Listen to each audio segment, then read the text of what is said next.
Welcome to Nothing Moves Without Us, a Black culture podcast where me and my co-host Thomas discuss the past 30 years of Black media through music, entertainment, movies, and TV shows. I'm your host Clifford. You just said Thomas, so I'm sticking with it. I'm And, Thomas. and I already introduced Thomas. He doesn't want to speak for himself. So, I appreciate it. what's up, man? How's everything going? Things are good, bro. Just excited to be back on the podcast in the podcast world with my brother. So All right.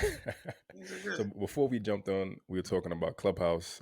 Clubhouse has kind of been the the final part of the series for us. So, we did Family Matters, first two seasons, first two episodes, and then we did a Clubhouse at the end. And the Clubhouse for us was really just wanting to bring the conversation to a wide audience and kind of recap and gain new perspectives from listeners and viewers. So today you're like, you're not feeling it. You're kind of done with Clubhouse. So Yeah, what's the experience been?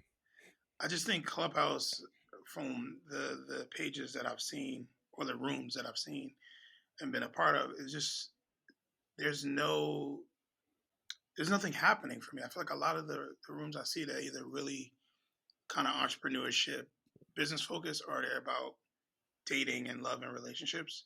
Right.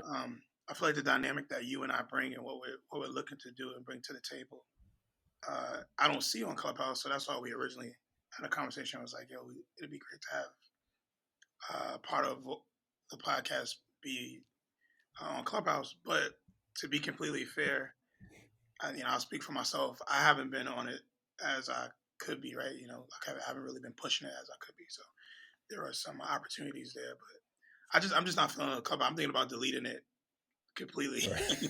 So, what about you? I know you've been checking it out. You'll be texting me and be like, "Yo, look what I found." Yeah, that was like, I don't want to get into specifics, but someone who we had a conversation with on Clubhouse, like I saw him in a group, or he had a title in his name that was just mad, it's bigoted, and I was like, yo, like people are, it's a weird duality, right? Like you get on a mic, you get on, I mean, even us, like you get on a mic in one aspect with someone, you have these enriching conversations, and then 3 days later, like you find out they're racist or a bigot, or that they're shaming people. It's weird, but I mean, it's life. Like I can't. I mean, I've been weeding off social media these past, maybe really this past year, just really focusing on just creating more and consuming less. So the only reason I got Clubhouse was for this podcast, and I think I've joined like maybe one room, and I'm like, this really isn't for me, right? It's just talking. Like I can talk. This is talking, right? I rather talk to create something concrete and substantial. Um, but I mean, earlier on when we first talked about it, and like, even to your point now, I think what we're doing is just wholly different and enriching. I mean, from what you told me, like a lot of the topics on Clubhouse are just negative and toxic and bashing people and bashing different groups. So on my end, like I'm hoping that it becomes a space to kind of just share, share the culture, right? Share the culture, share the progress, share perspectives, and kind of be a breath of fresh air from toxicity. So like you say, right? This is what you look forward to every week. So I want other people to kind of be able to chime in and like have the podcast be what they look forward to in the week. And I guess maybe for us, it's just kind of finding that medium or that space where it really works, where we can have people engage and make it more interactive and fun. So so that's a bit more work to do, more work to do on our end, I guess. Yeah, and you also you think about how people consume information and media these days, and you and I were just two super laid back cats. We watch, we listen to things that work for us, Right. and if we could do a podcast and have someone literally just share with the world, do all the back end work for us, we'd be good. So hopefully that happens one Right. day. But I think that's the biggest challenge for me is being able to share with the world. There's so many people I'm like, yo, I do a podcast now, and they're like, what word? Because I don't really share with the world like that. Right. And not that I don't want to. It's just I just have a lot of other things going on. So it's an honor to be able to rock out with my boy and have these I would enriching conversations is one side, but also on another end is really dissect our childhood, dissect our Right, right, history, right. and that's what makes it fun to me. When I'm watching something, I'm like, yo, can't wait to share this part with Cliff. I'll talk to Clifford Right, about right, right. this. Um, so yeah, Yeah, I mean, I feel like that's a good transition into this, you know, a truly different world. so, so for quick, quick week recap. Previous episode, we did season one, and most of the conversation was just us confused. Like, I don't know what what this is. I don't know where the show is going. I hope it picks up. Season two, episode one. I felt like like I was living in a cave for years, and I came out for the first time, and like that first episode is just enriching. It's rich, vibrant colors. The intro is just wholly different. I was listening to it last night. I was watching a few more episodes last night. I'm like, yo, this has soul, right? Like the original intro didn't really have any soul to it. It was just like going through and flowing. And I'm just watching the intro. I'm watching the like that's the creative aspect. Like I never really paid attention to the transition scenes, right? I just thought it was like one steady flow, but it's like different cuts. There's so much production behind that intro, considering what it was, rather for the time in the '80s. What was your first impression on episode one in that intro? I couldn't have said it better, bro. I was blown away. Like when I turned it on and the intro came on, I was like, this is what I remember. Like I Right, started to remember it again, and I was like, it's so much depth in it. So it has so much depth, not depth. And I was just like, yo, this is great. Like even the whole each I guess segment or each transition in the intro highlighted something that person either was going through or it just really showed their dynamic in the show. And right. I was just blown away. And then once I didn't see who's the Denise white used to no know. Oh, Denise, we know she was out, but Marissa Marissa Tomei, Tomei. when I didn't see her character, I was like, all right. And then when they introduced the new characters, they introduced Kim and they introduced Freddie. Right. It was just great. It just made so much more sense. And what really stood out to me was when you and I were talking about when we talking about this on the podcast last episode, where you were like, um, there may be a reason why it's kind of happening this way, right? Like it's the first episode. I mean, the first season. They're trying to figure out kind of direction. There's a reason why it's happening this way, and is is this what a historically black college really feels like? Right? We, Right. we we were confused in season one, but Right. season Right. two, Right. I knew it. I was I was like, all right, okay, this is great. So yeah, man, totally the total switch. I also appreciated that they didn't quickly dive into the whole Dwayne and Whitley thing. I really loved Right. that. Right. It took Right. some time to develop. That was great because I remember that being really really pivotal throughout the series. Um, yeah, man, it was great. I'm so happy that we stuck to it because that first season was tough. Right. Right. It's I like our agreement or the kind of general agreement for the second episode of TV shows is about 3 to 4 episodes a season. Between the middle seasons, I couldn't stop watching. Right, I started see episode one. I was watching two, three, four. I think I might have watched the whole entire first season. Like I could not stop appreciating just like just the representation, the dynamics, the humor, the unique characters. It was fun, and like I said, I don't think I've really I don't remember watching it as a kid. Like none of the episodes I watched sparked any memories for me, so I don't think I really cared about the show growing up. So it's a new experience for me, like throughout the entirety of watching it. So I'm just like learning everyone's story and appreciating all the characters, seeing their growth, seeing their development, appreciating like the new characters that are coming through. like Sinbad. Like, I've watched Sinbad comedies in the past, and it's like, yo, this dude has just been funny forever, man. Like it's this is what it should be. Like, I think like last night I was going through season 5, and I'm like, yo, like this is culture representation. Like, I think the entire show features, I think, all the different aspects of cultural representation. Like a lot of it, I'm thinking about the relationship between adults and the younger generation, which I feel is missing Yeah, in modern TV. I think in most times there's, like, we always go back to Blackish because I feel like that's kind of the default in terms of shows that I really like watched or invested time into. And there's a disconnect between the younger generation and older generation. There's disrespect. There's, you don't know what you're talking about. But in this show, all you see is the younger generation having the utmost respect for, for Mr. Gaines, yeah, for the this everyone. And I'm like this is what it needs to be. This is what's missing from modern day culture, I feel.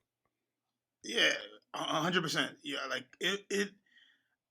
I think also was really really stunning to me was how everything you and I talked about from season one. I feel like it was They answered heard us. immediately. Like immediately, Right. like Dwayne Wayne went from being this annoying guy that wants to every woman to he still had those moments, but he was just intelligent. Like I think if I remember episode 1 of season 2, he was on the flight with was it season 2 or maybe season 3 That's season 3, when he episode was on 1. when he Yeah, was yeah. coming back from the internship. Like that was so cool to me, like to see this Right. brother dressed up in a suit and everybody showing him love and Whitley stunting on him like yo I I said he turned into Stefan Urkel. That's what I said. He turned into Stefan on that. but he's always been known as this super smart guy. Like there's an episode in season 2 where Sinbad asks him to tutor the football player, Right. one of the football players, and he's a little apprehensive, like I really don't. But then he like while he's tutoring him, he figures out like his learning style is different, Right. which is beautiful. Like it was just so. I was just blown away, and when Freddie was introduced, it was cool to see someone really into Dwayne, like to see Right. Right. Right. see a female into the male character who's not he's not an asshole. He's just a smart guy who, he plays around because that's what you do in college. Um, and I just was really, really, really, really, really like, and the cameos were incredible, man. Like as the seasons went on, just random like you see Right. Patti LaBelle, and then you see like, bro, I was blown away with certain cameos. I was like, yo, this is great. Um, yeah, I love it. I cannot wait to watch season 6. I love it. I like that you brought up Freddie initially because I liked her character initially. I liked that she was swooning over Dwayne and she was like this nerdy, geeky girl, and that's her character throughout most of the show.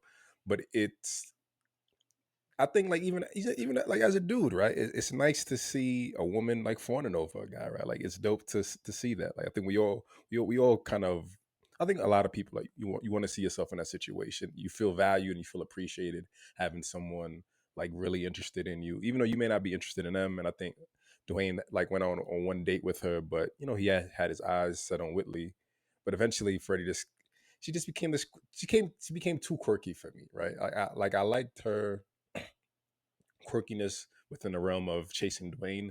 But then it was like, I'm okay. Like, there was this one episode of season 5. So season 5, yeah. Let me see if I can pull it up. But she was trying to get into. I mean, I kind of watched this while I was falling asleep last night.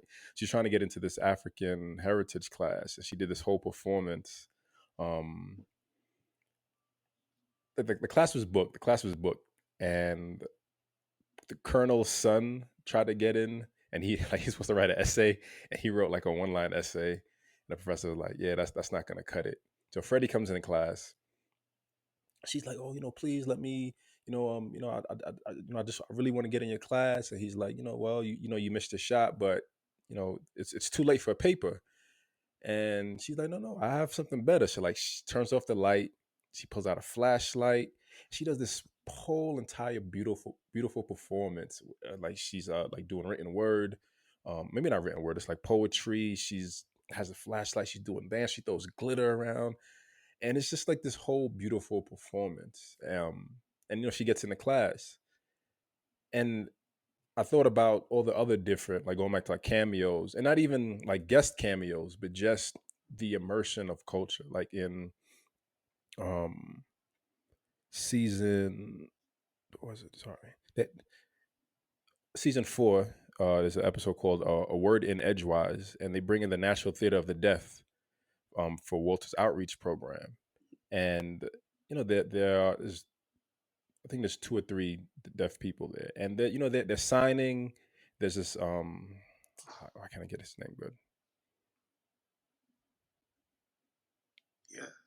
I have to look it up, but there's one of the newer characters. I forgot his name, but he's one of the like one of the few main white characters or supporting characters, and he's like doing a rap while the deaf guy's like signing throughout all of it, and it's the immersion of culture, right? It's the inclusivity. It's allowing people just to kind of see that like all aspects of life is we're all the same. We're all kind of experiencing the same life experiences, and it teaches acceptance, which I think is also important too.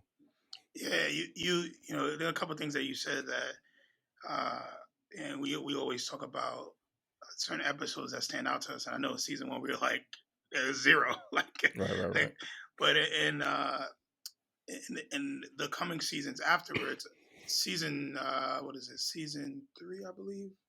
Let me see season. Yeah, in season 3, there's a specific kind of, I don't even know how to say it. There was an episode where Ron ran into um or Ron, I guess Ron was trying to figure out what he wanted to do, and he always, Ron was always a funny guy to me because he always used to get on Dwayne for not getting at Willie. Right. So he'd be like, "Yo," he's like, "Yo, she's really into you, and if you don't get out, I am," which I thought was hilarious. But and I'm having trouble finding the episode as well, so I probably should have wrote it down beforehand. But there was an episode where he's literally going from this guy that him and Dwayne are really really close best friends. So you can see them starting to kind of go their separate ways. You can see that Dwayne starting to mature. He's starting to step into his manhood, and then Ron is just being basically taking over Dwayne's role from season 1. It's Right, right, right, it's right. like this savage type, trying to talk to every girl, and it was weird because I feel like season 1, Ron, at the end of season 1, Ron had like someone he was feeling, and then even the beginning of season 2, I believe he had a girlfriend or he was dating somebody. So I thought he was crushing on Kim mostly. no, he was dating some at the beginning of season 2. He was dating somebody, Okay. uh, and he was dating multiple girls throughout the series. Like it switched up because remember, I don't know if you remember the episode where him and Dwayne were working on a project together. They were working on like a class project, and he rather hang out with the girls than Oh work on yeah, a yeah, project, yeah. and Dwayne had to do all the work. And he tried to be slick. I think it was actually maybe episode 1 or 2 in season 2, and he tried to be slick and buy a paper for somebody, and Dwayne tricked him. Um, Yeah, yeah, I remember that. yeah, that had me dying, man. At the end of that episode, I was literally in tears. It was so well done. He's like, he tricked me, and Dwayne's like, he said I'm good at what I do, you know. Right. Um, It's season 2, episode 2. The Gentlemen of Hillman. Dwayne and Ron team up on a philosophy research paper. yeah. So those episodes are really really cool to me because it kind of showed their brotherhood. But even in addition to that, you saw Dwayne maturing. Right. And then I thought what they really did really well with the show is, depending on what year you were in, you can see the you can see how the person's growth from freshman to sophomore to junior. Like each character, whatever year they was in, when you went to the next season, you could see them grow as a young adult. Right. That I thought was really really really really dope. So And um, it's funny that sorry, go ahead. no, that's all I have. It's funny that you brought up Ron up because Ron became my least favorite character, and I didn't even think about him replacing Dwayne. I think that's partly why I stopped liking his character.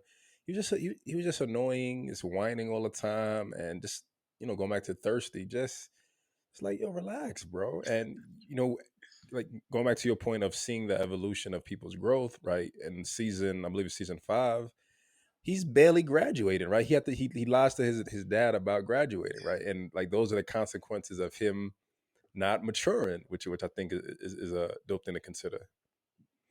Yeah, he also it's there was an episode where he got like it was like a really serious episode of it was about like homelessness. Do you remember that episode? Yeah, I watched that one too. Yeah, And let me see what it was in season 4, episode 8, um, where Ron learns his lesson about homelessness, and he's like giving all this. He's in class, and he talks about how homeless people could work. They could get jobs. Why they like it's their fault, and everybody's like, right, right, nah, it doesn't really work that way. And then he actually has an experience where he runs into someone from a popular restaurant that I guess end up closing because the owner had to do some stuff with it. I don't know if he was the owner. I guess he was one of the employees. He had to take care No, of his no, mom. Oh, he owned he it. owned it. It was Okay. it was his barbecue spot. Yeah, So he ends up yeah, going to take care of his mom, and for whatever reason, uh, things didn't work out. He couldn't maintain, and he ends up becoming homeless. Ron runs into him and tries to help him. And it really, he learns throughout this process that it's just not that easy. Like right, life doesn't come at you that easy. And I thought that was an extremely powerful episode for him because he wasn't the jokester. He had moments, but when he invited the guy to spend the night, he's like, "Hey, stay at my house, and then tomorrow we can get you back on your feet." And the gentleman was like, "That's not really what I want. Like it's a lot of work for me to do right. all that stuff. Like, and you don't understand." And I just thought it was really cool to see Ron's humility like in that space. Um, and you could tell throughout the seasons when there was something that was really near and dear to him, he was a little more mature. But when it was anything that had to do with women, he was just out of control. But um, and you're right. I think Kim. The thing about Kim that I really love is that Kim, if I'm not mistaken, she was her major was to become a doctor. Biology. Oh yeah, yeah, she's gonna be doctor. You're right. Yeah, which is Yeah. great, right? To see someone, this her and Whitley when they first get together in season 2, arguing over the the poster, Right. like arguing over this poster of the human The human anatomy. anatomy. Yeah. It was just so cool. I was like, this is so cool. They're not arguing over like just pointless shit. They actually it was a dumb argument, but it was cool to see that this woman and Kim wasn't with Willie's bullshit. She was like, "You're not gonna Right. be treating me any type of way, even though I'm coming in new." Um, and their dynamic was great too. I have to apologize to not Bill Cosby because I don't think he had much to do with it, but I really believe, and I try to find more information on it, but it sounds like Debbie Allen was the one who like made it happen. And obviously there were other writers and directors a part of the show as well. But just the creativity and the blackness, and even the episode when they protest the radio show or the radio station, Dwayne's radio station. I don't think I watched that one. There was an episode where they actually it was in maybe season 4 where they actually have like a full on protest. It was in it's like season 3. But the way he plays a track without getting it cleared. And the dean is like, "Yo, we're gonna kick you off the radio station, or your radio show's closed." And the students come together and protest his radio station. Come to find out, the song he didn't get cleared was like super ratchet, and it wasn't supposed to be played anyway. So Right. he ends up having to apologize, Excuse me. but they all band together to like protest this cause. Like all the students come together, they go to the radio station. They're like, we're not leaving until Dwayne's back on air, and it's just really cool to see them come together. But also when he finds out that he's dead wrong, he actually speaks up and he apologizes. Right. And it just like you said, there was so much more when after watching it an episode that I was like, I feel really good. Like I feel Right. I learned something from this. And yeah, man, now I see why people love, because after season one, when I told a couple of my friends about, you and our thoughts, and they were like, "What?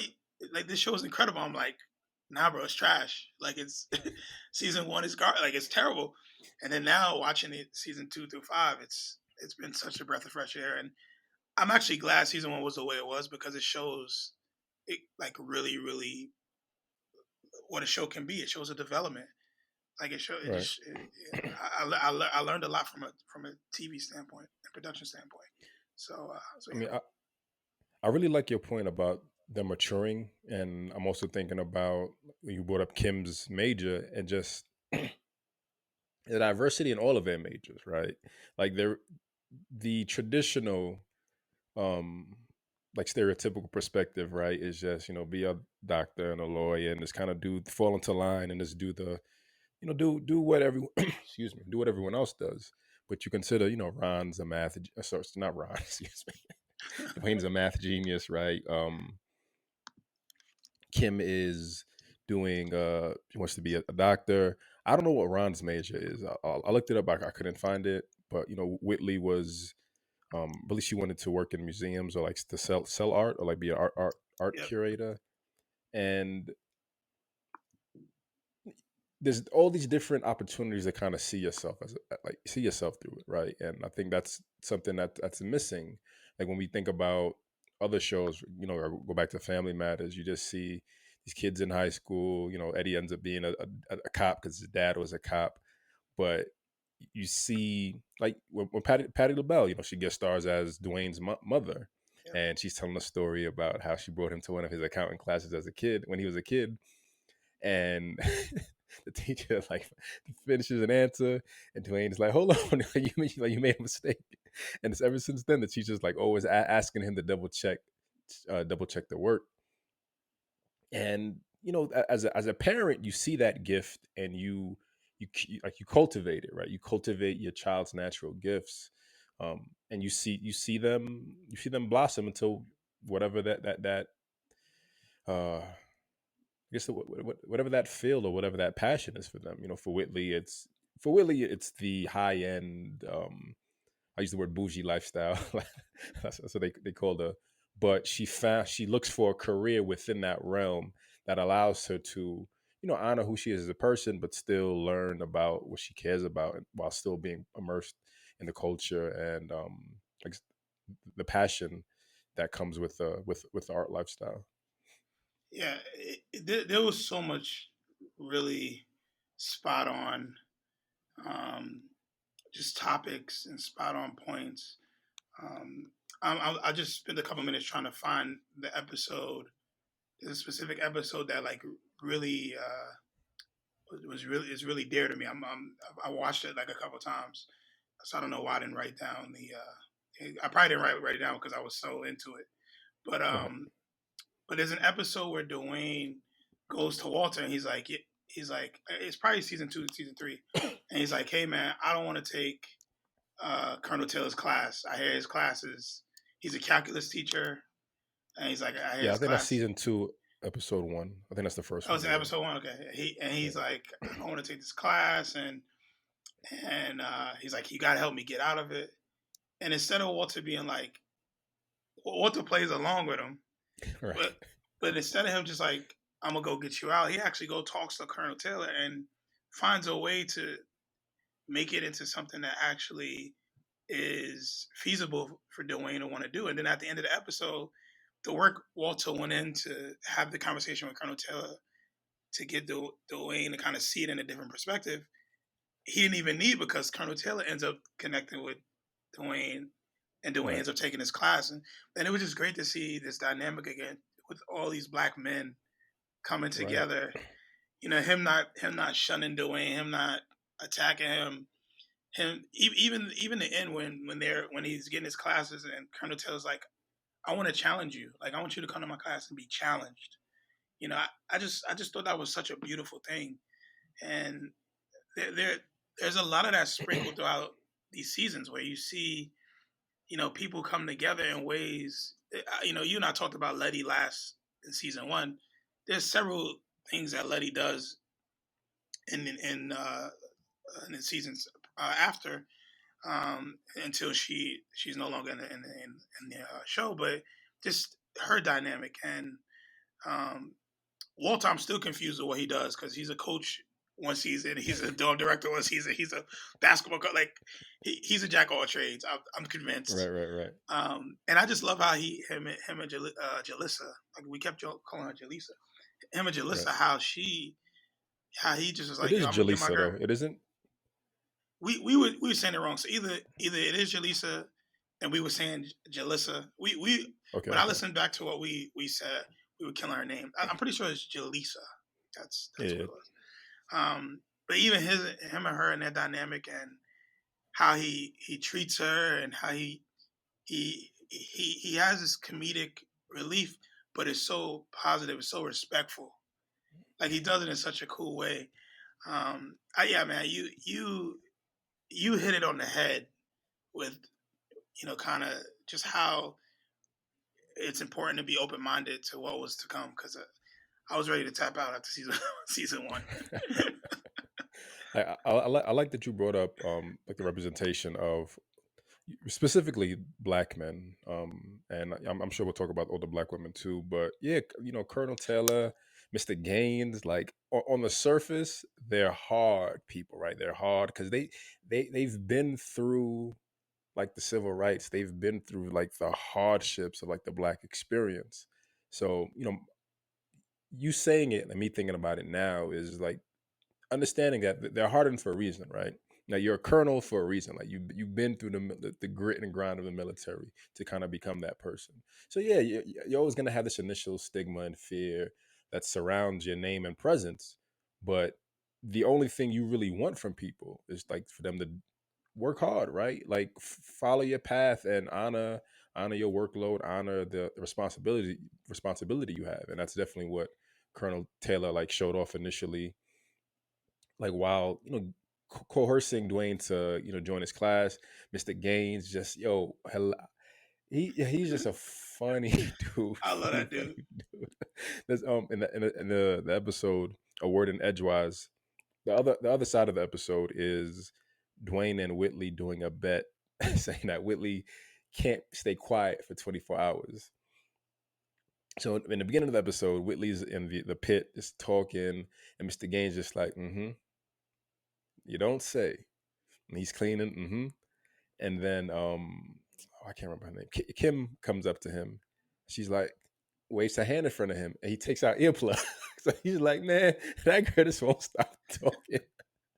And I'm cracking up like, yo, this dude is like, you still support, right? You support the younger generation, but like you don't deal with too much of that bullshit because she's gonna be okay. She's gonna keep talking and enjoying herself. And I love seeing that. I love seeing Patti LaBelle guest star. I love seeing her big up her son.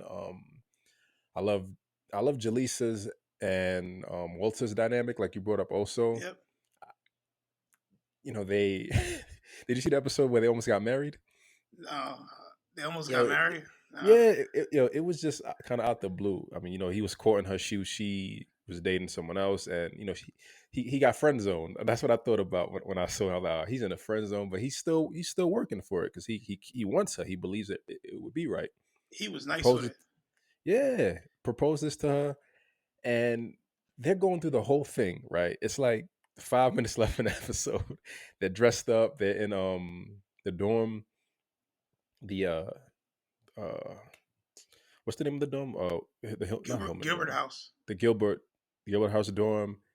They're at the altar, and the priest is the priest of the minister. Or I can't think of the word. Excuse me. The the person who does the marriage ceremony is like anyone have an objection, and they're both like, I do. And they're like, you don't want to marry me? You don't want to marry me? And she's like, yeah, it just feels rushed. And they're like, all right, everyone, wedding's off, and it's like, what? but they still cool, right? And then down the line, you get into season 5, episode 1, her and Colonel Taylor get married. I'm like, yo, what? Like, this is Yeah, crazy. But again, it's dope just to see the growth, the transition. Maybe Walter's just a little too goofy for her, right? She wants someone a bit more mature and stable, right? Yeah, man. It's a lot of representation. There's a lot of representation. There's a episode where they go where Walter does like a lot of outreach work. So Whitley goes down to the outreach center, and she's doing like this Alvin Ailey, like the black ballet school in New York, and Alvin Ailey was a black man, and they're doing like a ballet on a stage in front of these kids, and this kid goes, "She's not a ballerina. She's black." And it's like, what? And Whitley's like, what? And Whitley just, puts him in his place. And it's, all these little cues, right? All these little cues and the conditioning of, what most people are used to seeing. You're used to seeing white ballerinas, right? But Whitley has been dancing ballet for God knows how many years. So these young kids learn that, it's not about that. It's not about white or black. Anyone can really do anything, and that's kind of the overall theme of the show. Like the episode with the National Theater of the Deaf. Like that's anyone can do anything, right? Like someone asked one of the main deaf guy, like, what is it like to be deaf in the world? And he's like, well, it's same thing like being black or white. And he's signing, he's like, same thing like being black or white, tall, short, like you just, it is what it is, right? Like my experience is my experience. Like I don't see it. I don't see myself within it. I just adapt to how my life is, and I sign, or I have people, or I read lips, or I have people who translate my sign into words for me.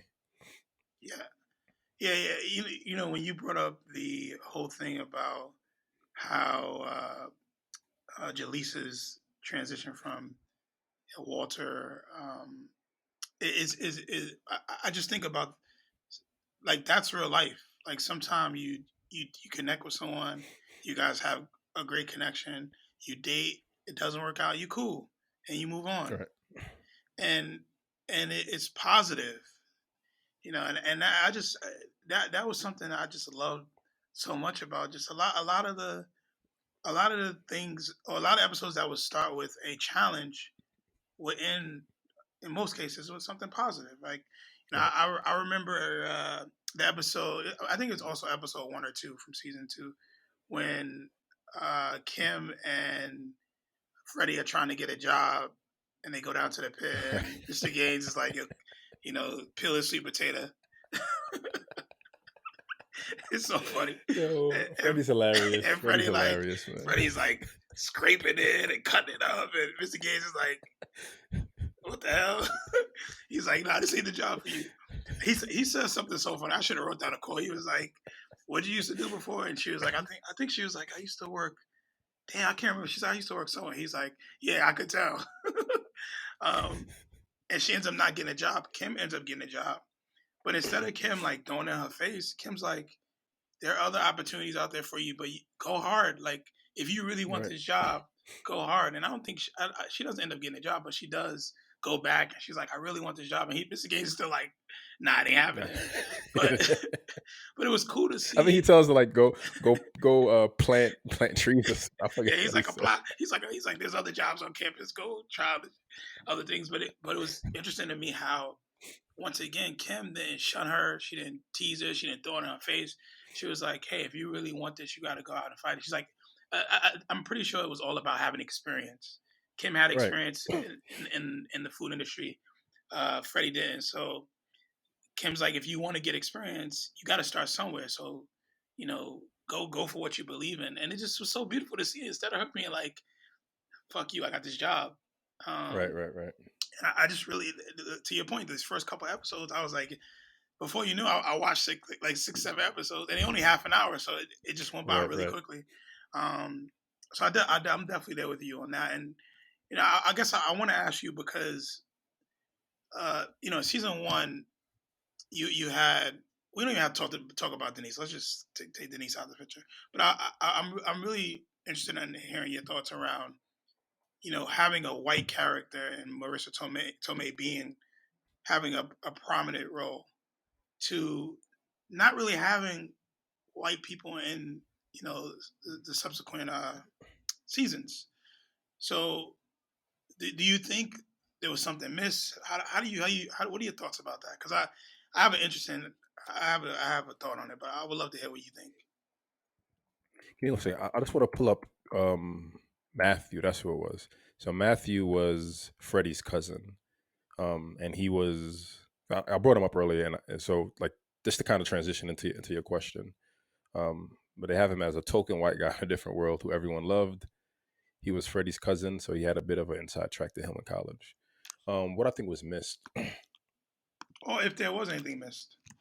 I don't think there was. I think the only thing that would be missed would be like cliche race conversations, um, or cliche racial tensions, or trying to educate white people about black experiences.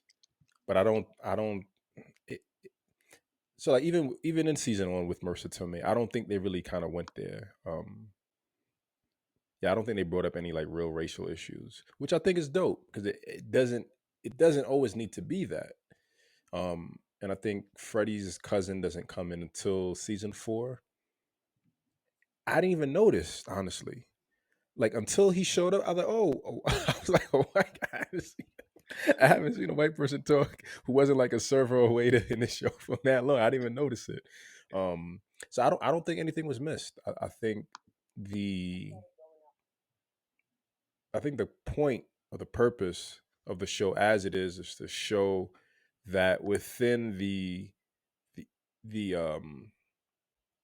the collective experience, within like the unity, like going back to the episode where you shared about Dwayne show and then protesting, like that innate. And also Matthew, Freddie's cousin, he wasn't even in Hillman. He was in Avery, which was another like sister school in the area. But I think it showed. I know it's TV, so I want to be careful. It shows how enriching and free, supportive, and loving blackness can be without outside influence. I think that's kind of my answer. Yeah. Yeah, I appreciate you sharing that, because I think for me, uh, to answer the question, I don't think anything was missed. I think it was great. I don't think it was great to blackness uh, see blackness on such a high level.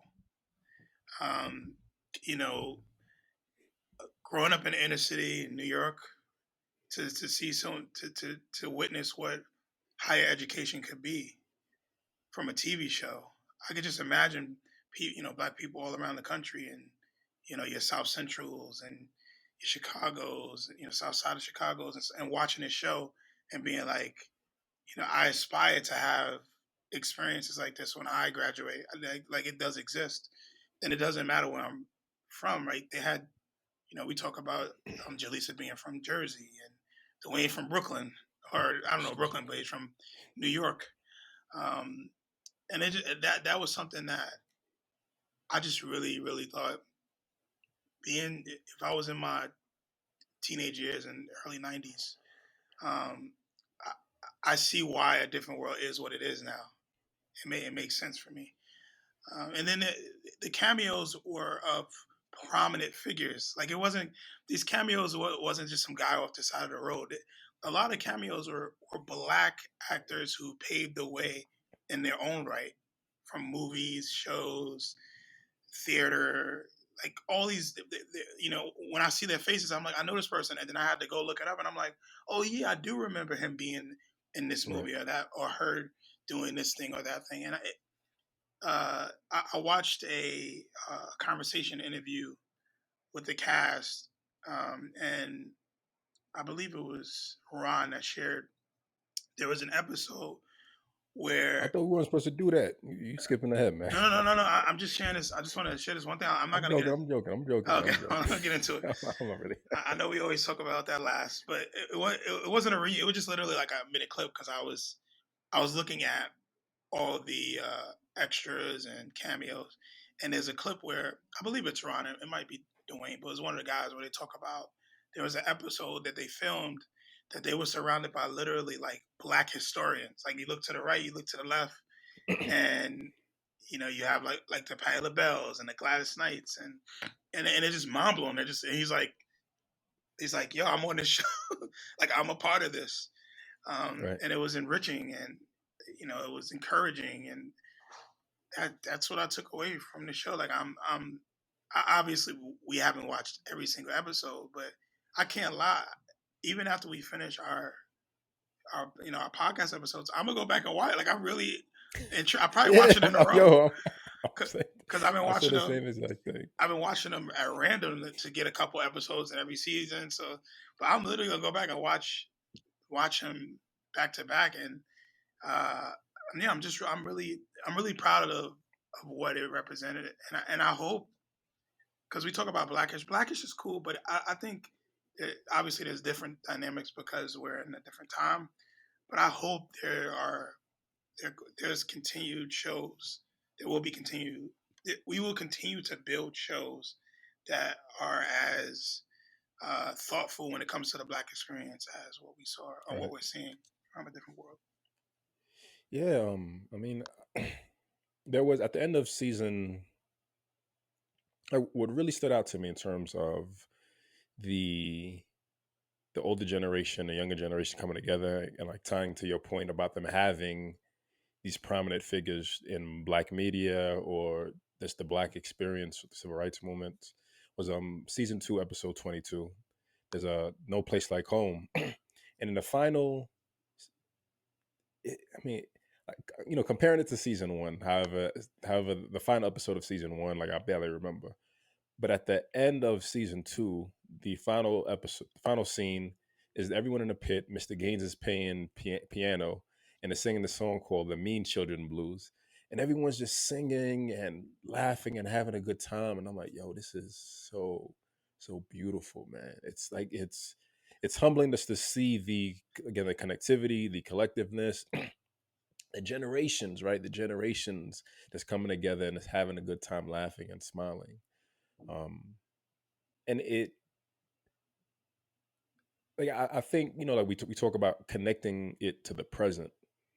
So I think when you're younger, right? If me even me, I think knowing myself when I was younger, I wouldn't even consider that, right? I'd be on it for the laughs, like I said, Family Matters, Martin, Fresh Prince. I'm just watching the laugh.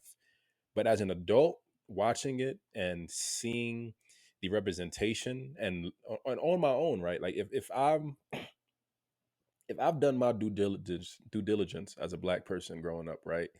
When I see Alvin Ailey's name as an adult, as a 35-year-old, I should know who that is, right? I should know some of the key players in Black history. So going back and watching it, and again for me for the first time, I'm making these connections, right? And although I know the names and I may see them in passing or read it in passing, seeing them actually be represented and seeing the significance of the representation, right? Yet she's not Black. So she's not a ballerina. She's Black, right? Like it means a lot. It means a lot. And I think I really honestly feel like, to your point of like watching everything all over again, watching it in its entirety, that I think like it represents what this what this podcast is, right? That, like I think I said this earlier. I think the show in its entirety is a full spectrum of Black culture and what it means to kind of be Black, um, and all the different layers. You brought up, I forgot what you brought up initially, but one thing I wanted to ask you about was with the fraternities, and I guess just kind of like your general thoughts on fraternities and Black fraternities and how they're represented and how you see them fitting in within Black culture, either in the past or currently. Yeah, it's a hard question to answer because I didn't go to a university. I went to a couple city colleges, and I didn't stay. And I don't know much about fraternities or sororities, but from what I do know about them, they're all based in brotherhood. Right. They're all based in history, brotherhood, especially the black ones. Um, and seeing it in the show, it reminds me of movies like Stomp the Yard and Right. like seeing it in movies. But but uh, but what was really interesting about this show is that you hear sometime even it's so crazy you ask this question because maybe like a couple years ago there was uh, something I saw on the news about a young man, white fraternity, white young man who ended up dying because of some hazing that was happening, and hazing Right. was a big thing. And you hear a lot about that, and you watch it in a show like this, and you don't see that dynamic, like, Right. which is it's a very interesting thing that they don't talk about it like that. And maybe back then in the '80s and the early '90s, it wasn't a big thing. Which, like I said, I'm not really familiar with fraternities like that. So yeah, it's a hard question to answer because I'm not really well versed in them, but I do know people, everybody I know that are in fraternities and sororities that are in more black fraternities and sororities. They live and die by it. Right. There's this honor. It's like they're honored to be a part of this, and like I said, the brotherhood and the sisterhood, and you're in it for life because you're a part of this family, um, and that's something that I guess in some ways I wish I would have took part in when I was going to school, but I feel like I'm in I it don't for the feel like I don't feel like you would do well in a fraternity. I don't feel like you'd be hazed or you would. I don't feel like you would put up with any of that. well, not 34-year-old me, but 21-year-old me maybe. I was tough. Right. I was tough when I was 21. So I was that. I always been kind of no nonsense, but if I Right. knew if it was for a cause for me to be a part of a larger reasoning, right, or a larger brotherhood, I probably I would have took it to an extent. You're right. There was a point I'd have been like, I'm I don't good. know, yeah, this ain't for me. Um, but uh, Uh, but hey, it worked out the way it worked out. Like right. I made it. Right. uh, I've always. Oh, sorry. no, I was gonna say that's a great question. I wish I had more info to give you. I've I've always been and I've never joined a fraternity. I mean, I lived on campus. I've seen black fraternities. I know a few people. Maybe like one person in a black fraternity. Um, they've just always been weird to me. Like the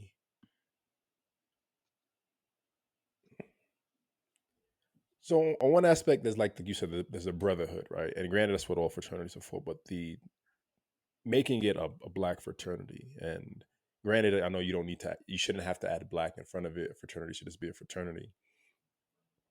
But I've always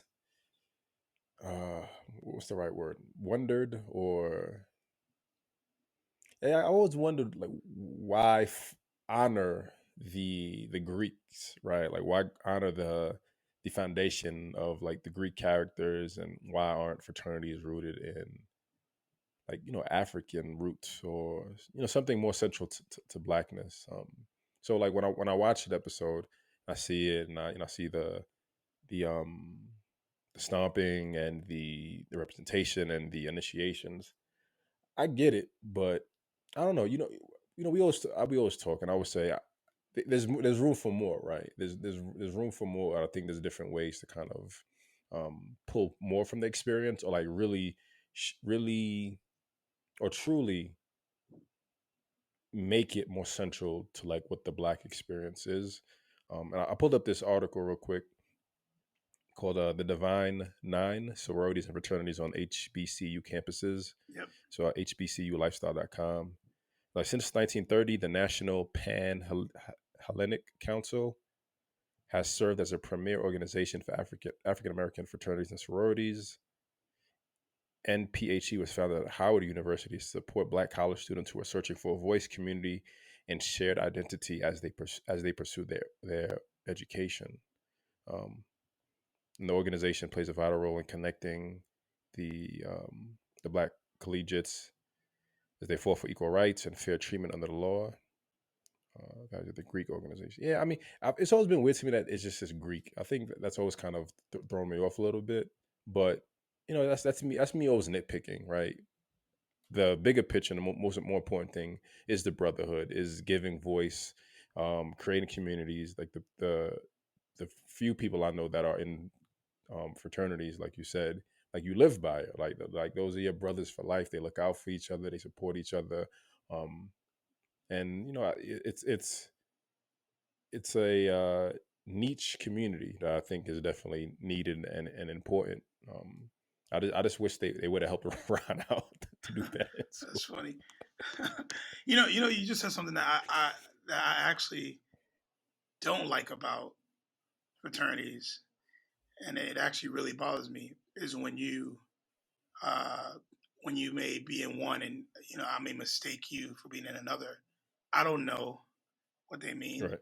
and I had a conversation with a friend about this, and he he's a Kappa, and I mistaken him for something else, and he was like, "Don't you ever do that." It was like I broke a law. I was going to Right. be arrested, and I told him, I said, I don't mean any disrespect. I wasn't trying to be disrespectful, but if it bothers you that much, maybe I do. That's just kind of me. So like, if it bothers you that much, maybe hey, maybe there's a reason why I said it the way I said it. But I bring it up is because there's the episode with when Whitley is kicked off of the step the step team type thing, Right. but Right. Right. Right. Jaleesa's like, I'm done. I got it, and then they need Whitley back. Um, why does it always have to be a competition? Right. That was something that popped into my head Right. too. Right. Like, Right. Right. you have these step competitions, the drum lines, everything's a competition.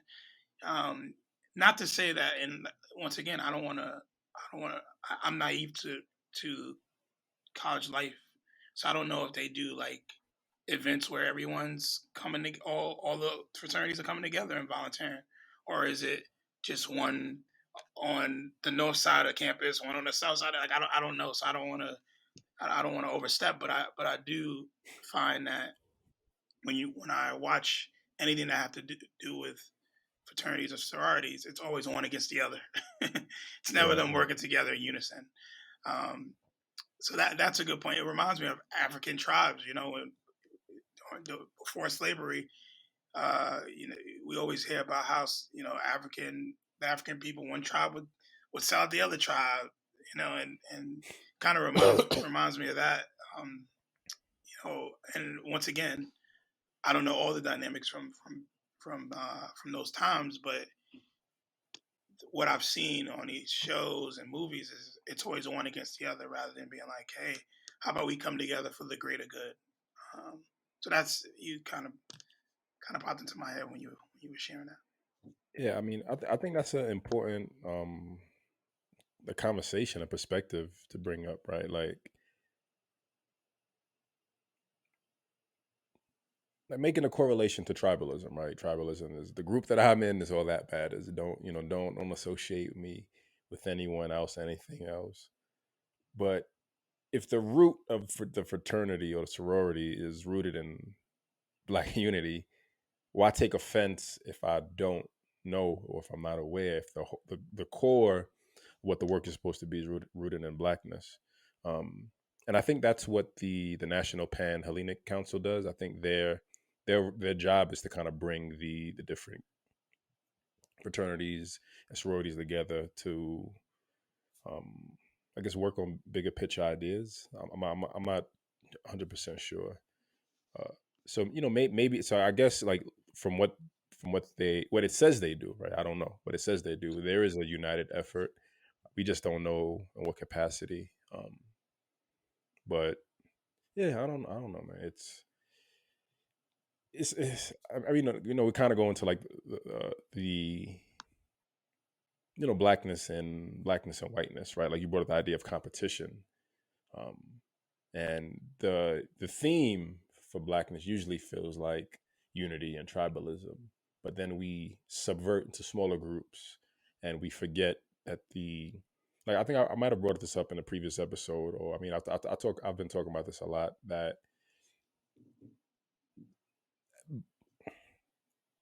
the Black experience feels like it's in a better place, right? It feels like it's a better place.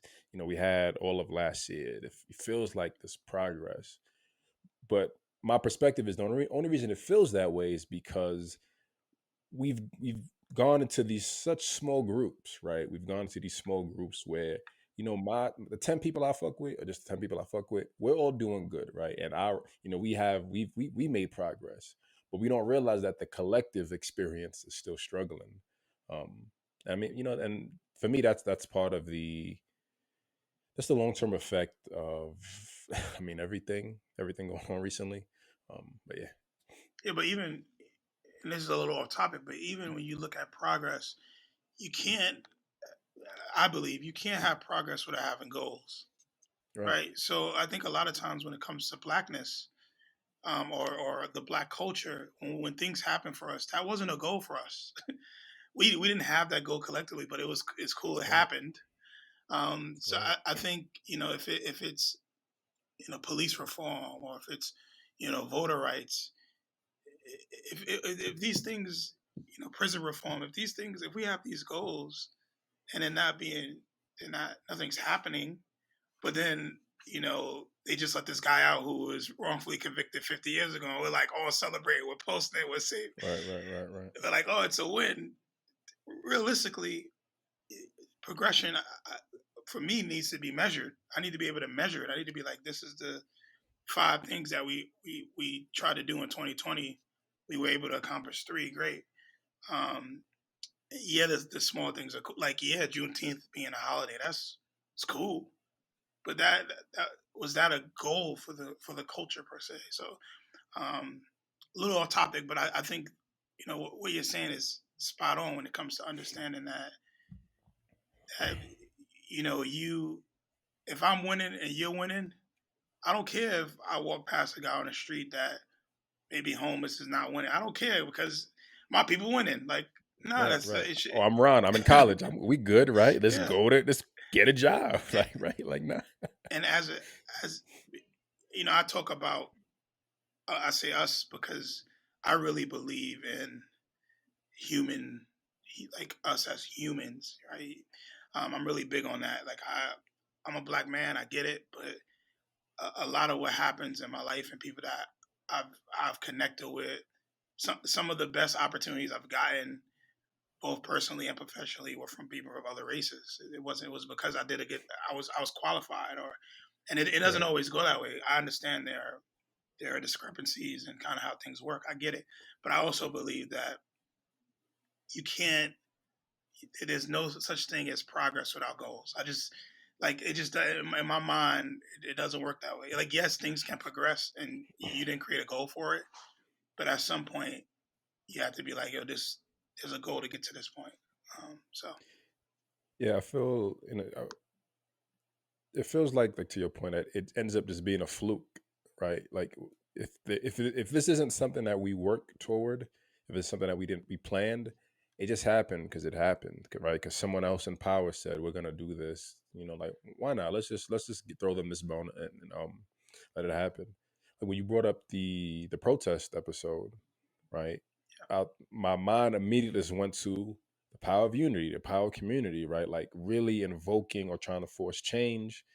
And you brought up Dwayne, like, oh well, I was wrong, and he takes fault and ownership for it, and the dynamic changes and the conversation changes.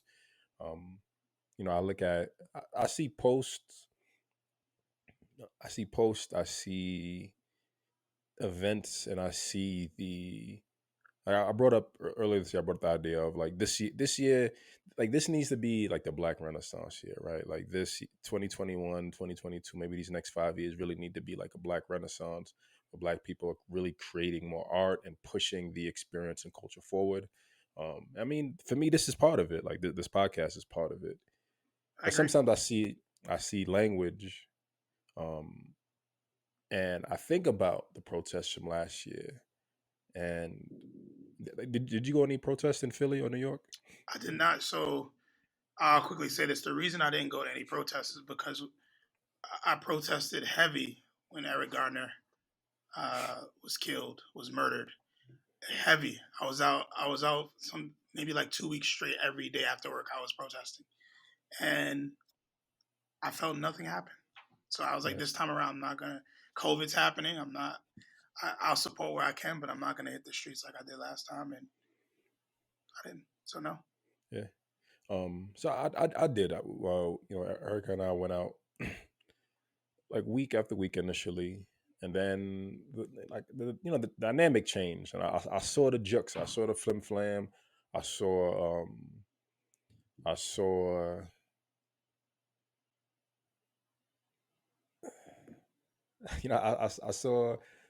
I saw the flim flam by black people, right? I saw the movement get co-opted by black people, and the dynamic changed, and everything changed. And the first time we went out, it was you saw a lot of black people, but then day after day, Yep. there's white faces, and the majority of the crowd was just white people.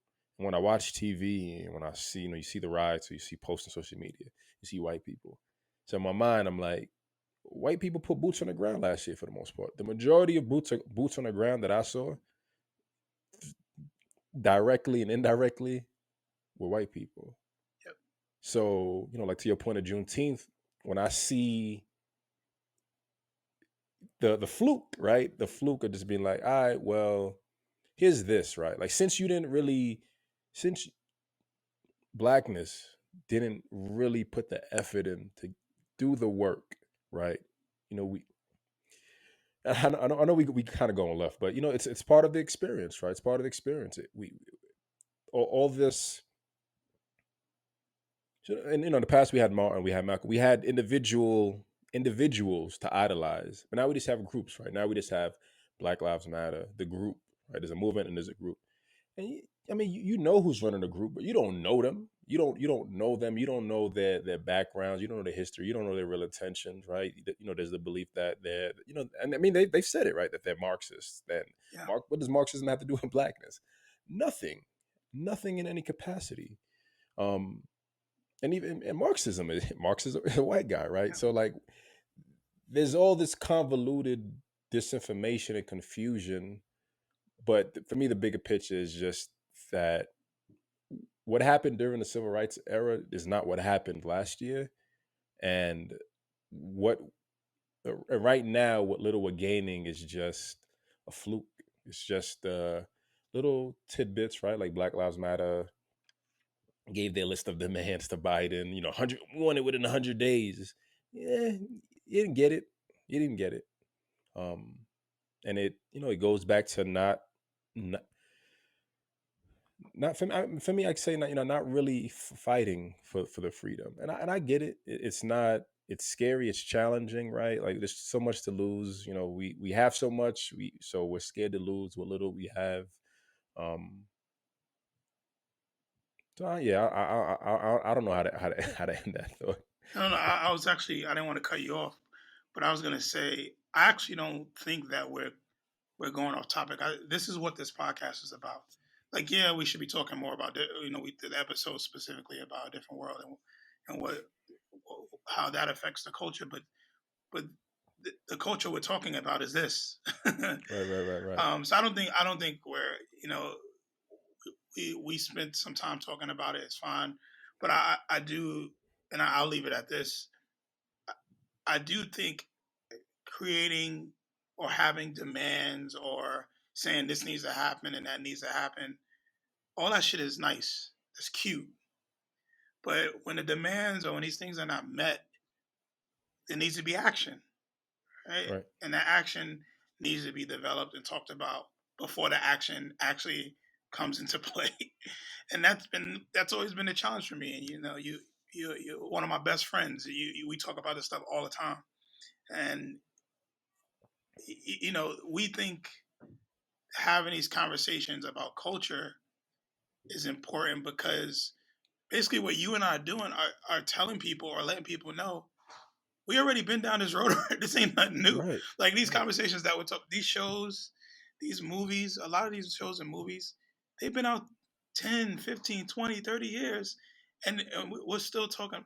like you said, the protests in the show, the ballerina episode in the show, like these are things that have been Eric happening. Garner, right? They've been George happening for Floyd, black years. bodies still dying. Yeah, So I think what we're doing and what we're creating is we're basically open people, attempting to open people's eyes, not even like kind of just doing it on as a part of the conversation, to show people that civil rights in the 60s and 50s, that like that was then, and yes, we're having our own movement now, but there are things we could take from that to not repeat history and learn and be able to move forward. And I think there's a lot. That's the problem I feel like that we have as a people, is there's a lot of history being repeated, and every now right. and then, like you said, they'll sprinkle a little something on there for us, and we're like, yeah, we got. Yeah, yeah, yeah. They gave us this, and they gave us that. Oh, they're gonna put.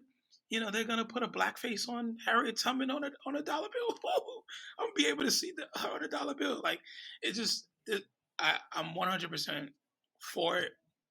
I'm not gonna say no to it, but I also really believe that when we say we need to set goals, we need to set goals.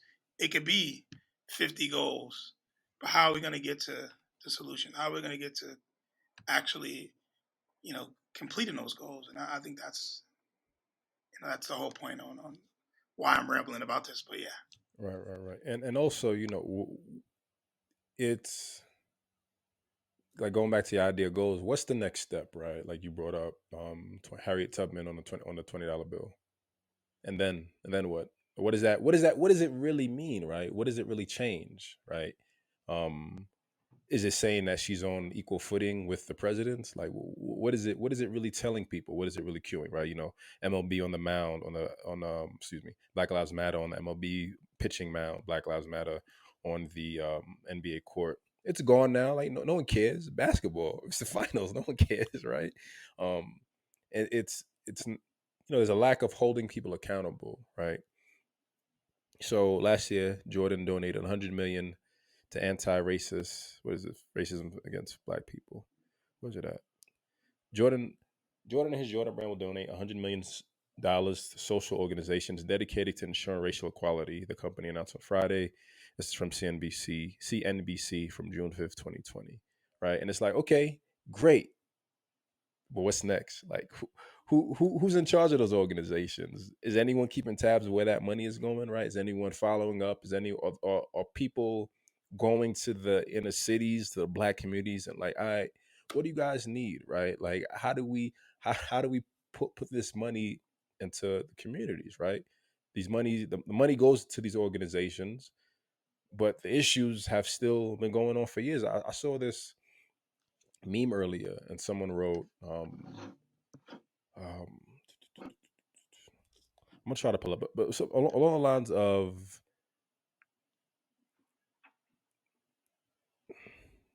someone donated. If Akon, right, can invest, it's like X amount of money to bring and give light, right to like 600 million African yeah, countries.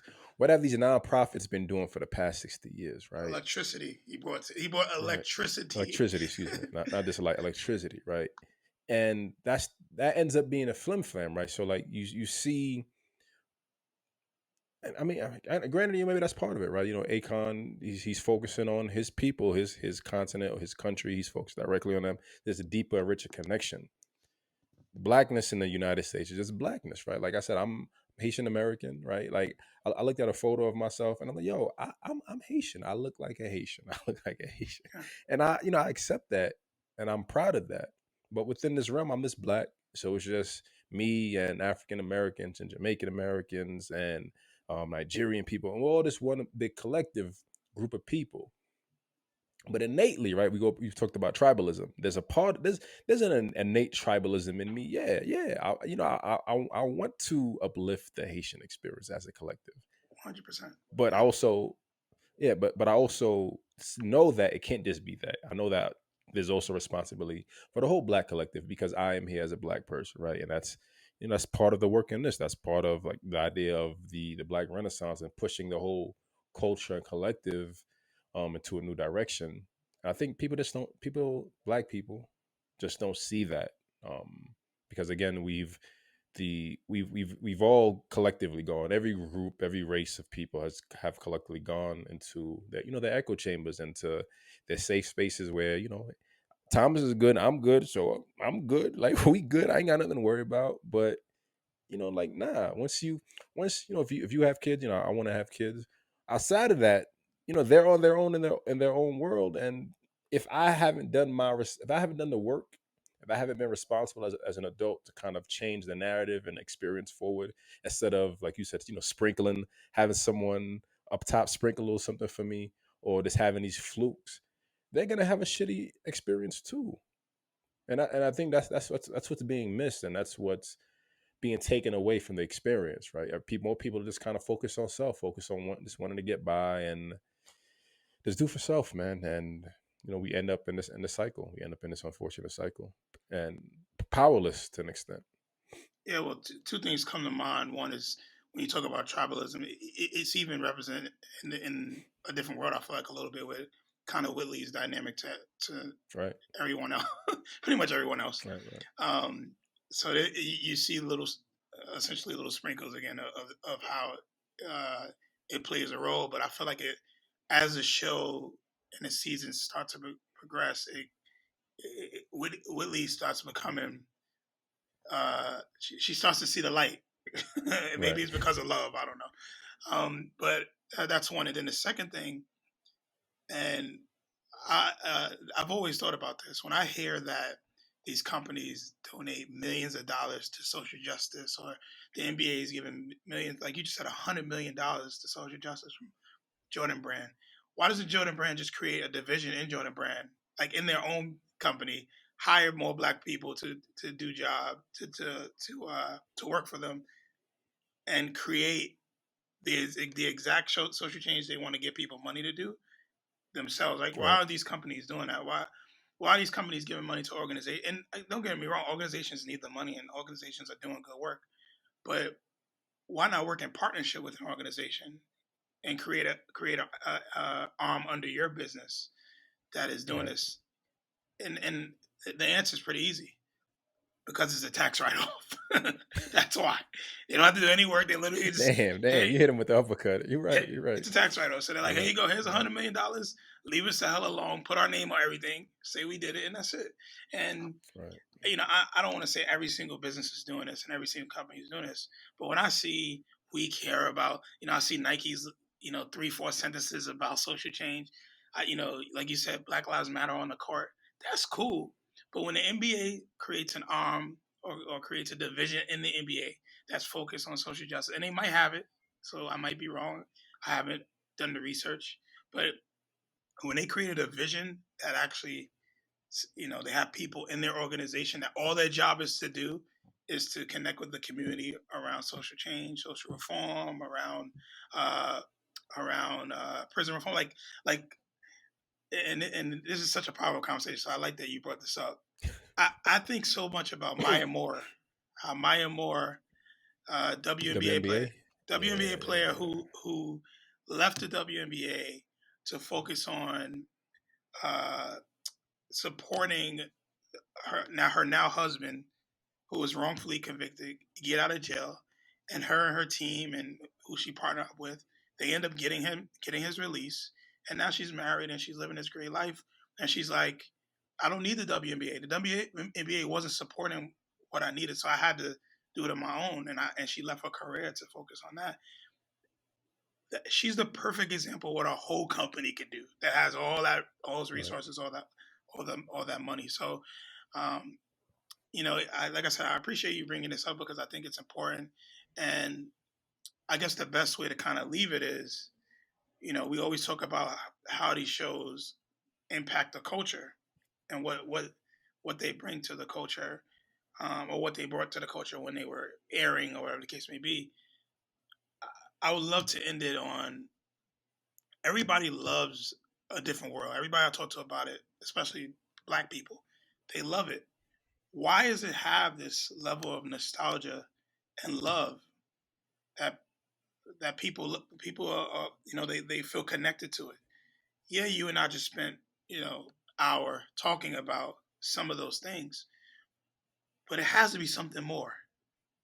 Like it has to be something more that people are tied to. You know, the nostalgia of it. And I always thought it was the love that Willie and Dwayne had. I always that's something I remember very Right. clearly. But there's so much more to the show that I never hear people talk about. So I'm just Right. wondering, and to end it on that, what are your thoughts on why people still love this show so much, and what can we take away from this show to help us move forward as a culture? Like, yeah, Um, I mean, I think it kind of goes back into what I said earlier about the surface. Like as a kid, considering our ages, considering the show came out in the 80s, right? Up to when did it end? Like '93. 1990, 93, right? Yeah, We were teens. We're not even, we were children, right? We cared about the laughs, we cared about the love story. And Dwayne and Whitley's love story didn't even happen until like the end of season 4, right? It was this back and forth flow. It was this long anticipation, which is it's beautiful within its right. It's frustrating at times because like you want them to get it right, but it's part of the sell. But you miss everything in between, like you said, right? We missed everything in between, and I say we. Granted, like I said, I don't remember watching it, but we missed everything in between. We missed the symbolism. We missed the the um the appreciation for like the bonding of generations. The things we talked about today, right? The things where we've realized like watching it, right? I want to watch this whole show because there's so much inspiration behind it. Um, so I mean, I think on my end, the only answer I have is, and it's not kind of a direct answer, but it's hoping that people rewatch it and look past the laughter, look past the love, look past the uh the love of the characters, right? But look at the collective love of the experience and what it represents. Yeah. yeah. So the reason I asked you that question is because I really believe, and we're very much so aligned. But I'm gonna take it a step further. I believe that how you and I watch these these forms of media for the podcast, I think there literally should be either classes or courses out there where we're watching these past shows, and we're watching this with intent. Like we're going into it knowing, With a goal, right? right? Like you said. Yeah. Exactly, going into it knowing like, hey, I want to learn how this has affected the culture. Yeah, the fluff is nice, but beyond the fluff, what is this representing? What did these directors and writers build from? Like I would love. I was just looking at the Wikipedia page, and Debbie Allen produced, I would say, like 80% of season 2 through 6. And there were other producers and writers. There was writers for every show. I would love to talk to those writers and understand what they were thinking, and what they wanted people to take away from those episodes. And then we have to keep in mind, which someone brought up to me, a friend of mine brought up to me, that when people were watching the show back then, it was a week to week show. So they were watching an episode and then have a week to kind of soak in it.